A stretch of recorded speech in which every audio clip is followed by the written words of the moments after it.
Hello, good afternoon, good evening, Philippines.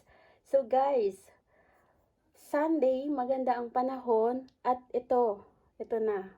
Hinog na yung mga mansanas dyan sa likod ng aming apartment. Kaya kaninang umaga, kaninang nagdilig ako ng aking mga kalabasa dyan sa likod, nanguha na ako ng bunga ng mansanas. So, isang timba ang aking kinuha para gagawin kong apple mousse. So, sayang kasi walang kumukuha na iba, kundi ako lang. So, ito, binibidyohan ko siya. Nandito ako sa aming bedroom. So, likod lang siya ng aming bahay. Dahil kami ay nakatira dito sa compound nito, kahit sino sa amin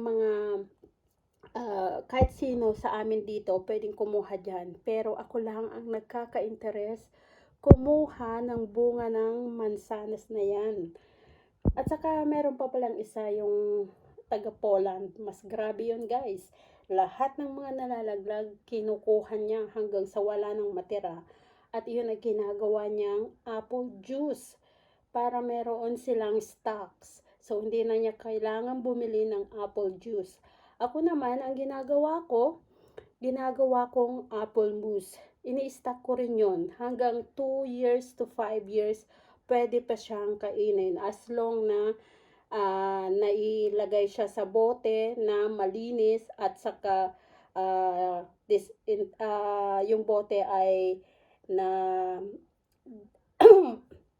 naluto o pinakuluan ng mainit na tubig. So, hindi masisira ang apple mousse. So, yung mga ginawa ko nung 2020, kauubos lang namin. Kaya ito, gagawa na naman ako ng apple mousse, guys. At yung iba, ipapadala ko sa Pilipinas. At yung iba, i-stock ko dito sa amin. So, ayan, tong year na ito, napakaraming bunga itong apple. So, mamaya, pupunta ako dyan sa likod para mag-video. Antayin ko lang yung aking pamangkin na pupunta dito para meron akong taga-video. Pero sa ngayon, nandito ako sa aming bedroom at binibidyohan ko itong apple na yan. So, ayan. So, kung sino yung mga taga-Bon at gustong gumawa ng apple cake o apple mousse, sabihan nyo lang ako at ikukuha ko kayo, bibigyan ko kayo. So, okay. So, ayan.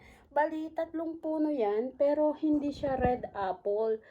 Yung green apple siya. Pero, yung iba, nagkakaroon ng red sa ibang part. Tapos, yung apple doon sa gilid, iyon ang masarap. Boskop, malalaki siya. Malalaki yung doon sa, yung pangatlo. Itong nasa gitna, ewan ko kung Boskop yan. So, itong nasa likod namin ay green apple. Pero, pag inani siya, and after 2 weeks, matamis na siya. Kasi kapag kakaani lang, kapag pipitas lang, so medyo maasim pa siya. So, dapat, wag mo munang kakainin. So, medyo ilagay mo na sa tabi. Then, after 2 weeks, ayan, masarap na yung apple na yan. Okay.